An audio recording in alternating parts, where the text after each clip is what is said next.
Well, let me ask you, have you ever tasted something and you were instantly brought back to a time or a place? You tasted something or you smelled an aroma around a food item or a meal, and your memory just brought you back to some other time period of your life or to some other place. I remember, and certain smells bring me instantly back to Thanksgiving dinners in Arlington, Massachusetts with my cousins, my aunts, and my uncles. Christmas Eve ham dinners at my Uncle Wayne's house in Wilmington. At times, I still go back to the honeymoon that Loretta and I enjoyed in Mexico and the fresh guacamole and the chips that I devoured way too much of. Plates of hummus and veggies and fresh bread with our Holy Land team in Israel. These are good memories. The homemade sauce and meatballs of my Italian grandmother, who I called Bupa. Often when I go to an Italian restaurant, there's it could be the olive oil or the garlic, there's something that just brings me back to those meals and to her presence in my life. And with my Norwegian grandparents, well, let's just say the memories did not include food. And Annie Vera knows what I'm talking about. I mean, there are many other wonderful memories with them. I invite you to think for a moment about one of those meals, maybe a very special meal that you shared and enjoyed with someone very special. The food was nourishing, but so was their company and their presence. And so on this third Sunday of Easter, we read a story that takes place on Easter Sunday, actually. And it's an unparalleled story. It's centered at a table and around a meal. And though the meal arrives at the very end of the narrative, it is nevertheless the intended highlight and the focal point of the whole story. And in fact, this resurrection story, is unique to the Gospel of Luke. It's not found in any of the other Gospels.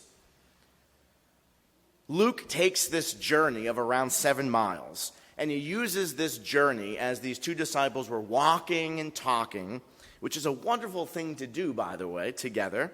But he uses that to set the stage for his readers of retelling the whole story of Jesus and the recent happenings in Jerusalem. These events, of course, were very noteworthy. Jerusalem was packed during that weekend. Remember, it was the Passover. And so these two travelers found it almost impossible that this stranger had not heard the news, which is quite ironic, of course. Jesus is like, what news?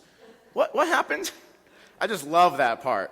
And I can almost imagine Jesus saying that with a little smile on his face, But I do wonder, those disciples, why did they not recognize Jesus?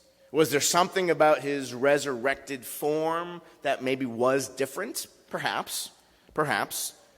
We got glimpses of that on the Mount of Ascension, Transfiguration Sunday, when Jesus was sort of glowing with his heavenly light. Maybe he looked a little different. My assumption is that they didn't see him or recognize him because they weren't expecting to see him again. And their expectations, when we have certain expectations, we can live into those. And I don't think they were expecting to see him again. But Luke, and while he doesn't tell us why they didn't recognize him, he does make a clear point about what helps them eventually recognize their friend, their teacher, their rabbi, and their Lord. And what's fascinating is that it was not so much his teachings. They had probably a few hours, and it says Jesus went back through Moses and what we call the Old Testament, the Hebrew Scriptures, and Jesus is teaching them, kind of revealing to them rationalizing with him, like all of these things that happen, that needed to happen in this way. And I'm sure they were interested, like, yeah, okay, I can see that. Yeah, that makes sense. That's good. Oh, I never thought about that passage in that way.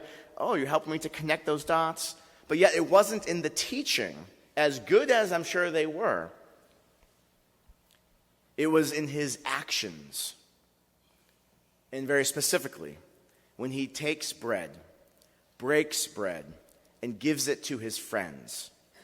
At that moment, the scriptures say their eyes are open and they recognize him for who he is. Perhaps these disciples had seen him do that before. And it was a very familiar thing, a very common thing that Jesus did, we know, is he shared meals with his friends. And in doing so, shared time, shared love, and shared his presence. And so there is something important about food. Food matters because it brings us together. There's a great quote by Sarah Miles in her book, Take This Bread. She said, there's a hunger beyond food that's expressed in food. And that's why feeding is always a kind of miracle. And this meal that we read about begins with hospitality. It's actually an invitation to a stranger, who they thought was a stranger, by those who were going to eat, and they had prepared the table. And I think it's very important. What would have happened if they didn't offer this stranger to come to their home and to share a meal together?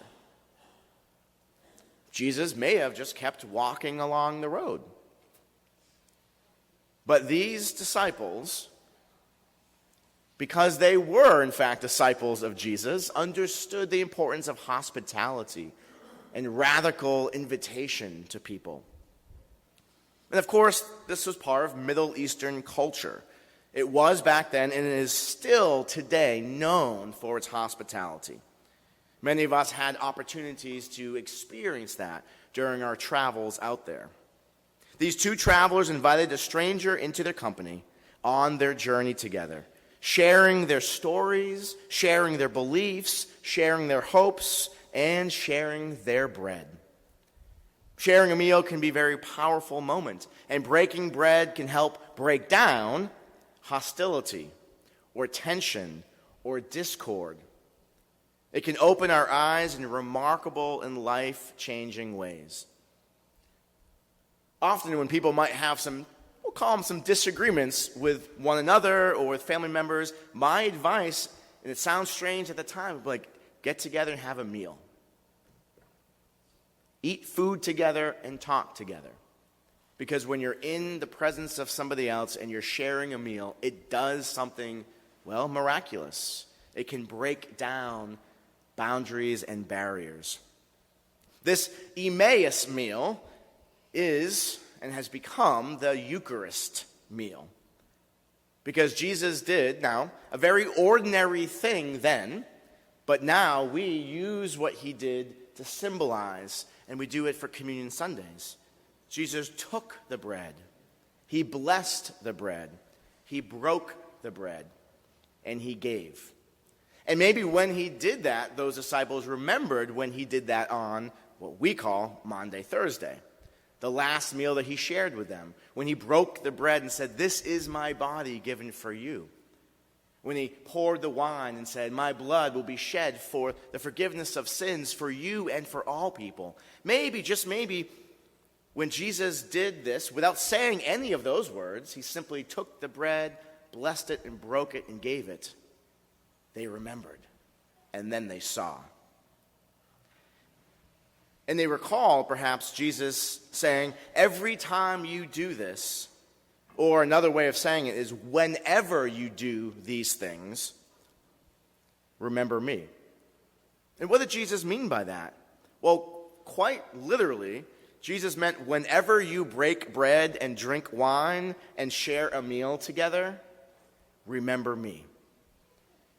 It goes beyond just one Sunday, once a month communion. It really is intended for his disciples, for us. Every time we break bread and we drink of the cup, and we share a meal together, especially when we do it together. And it doesn't have to be in this beautiful space. Whenever we gather, Jesus wants us to know that he is present. We should be remembering Jesus quite often, and I think that was the point. Because we all know that memories fade over time.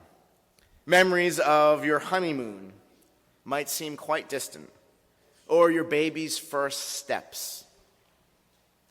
They can so easily get tangled in the web of forgetfulness as the months turn into years and the years turn into decades. Some of you know exactly what I'm talking about. But sometimes remembering those very special and truly sacred moments not only brings back visual images, but also evokes powerful emotions that can inspire us.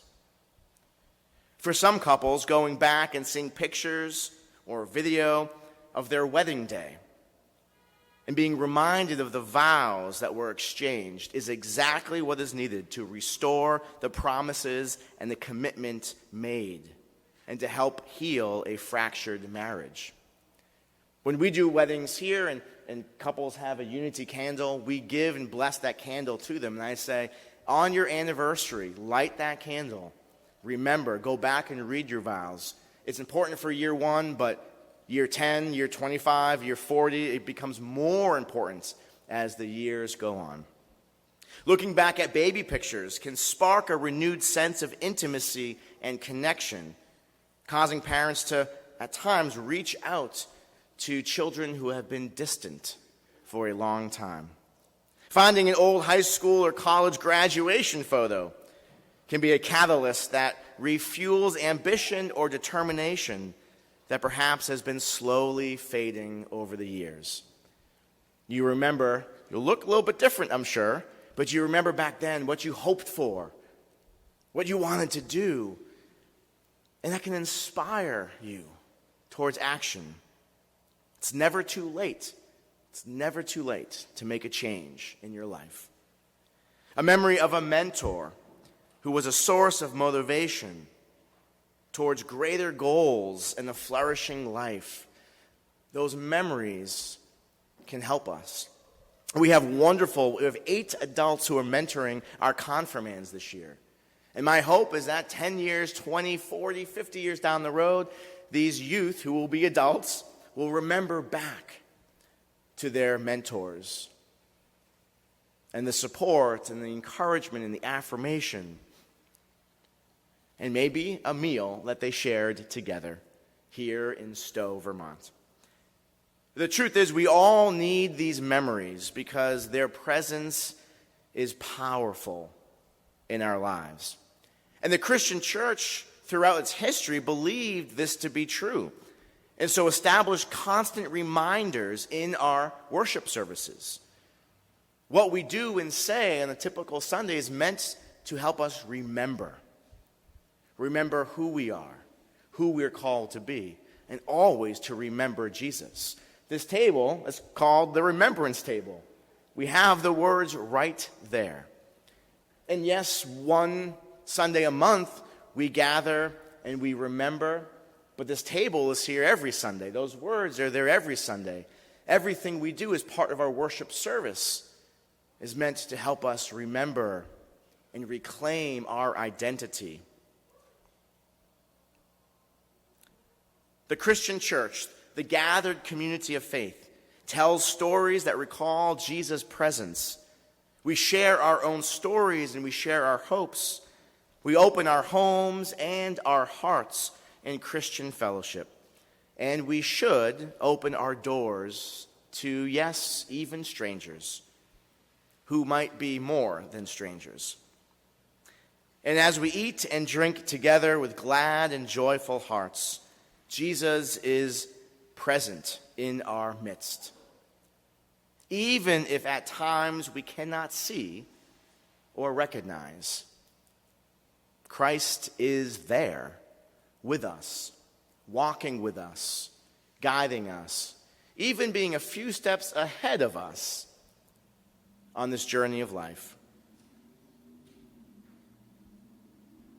We are all on the journey, like those early disciples. And sometimes it's a journey of belief and doubt, of excitement and exhaustion, of fear and faith. And we need these holy and sacred sacraments and moments to encourage us. And we need each other. We need each other.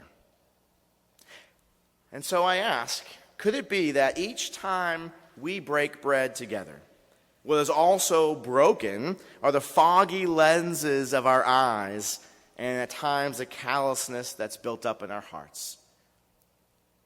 So when we share a meal, it's more than just a meal. Every time we gather together, either for worship, here at the Lord's table, for coffee and refreshments in our fellowship hall, or outside, or at the parsonage park, at cookouts, may we experience the life-changing power and presence of the resurrected Christ in our midst. Because that has the power to change us and to change our path and our trajectory. So friends, in the days and the weeks and even in the months ahead, take a hike, go for a walk with a friend, talk, share your journey and your story. Hike up Pinnacle later this month. As you go out, be surprised by who you may meet on the trails or on the paths. Be open to a conversation with a stranger, because you never know where that conversation may go or who you may be meeting. Invite a friend to dinner this week. Share a meal with perhaps someone you don't know that well, but you would like to. And as we continue to grow together, let us continue to break bread together with eagerness and openness. For as we do, hey, you never know, God may just show up in surprising and encouraging ways. Amen.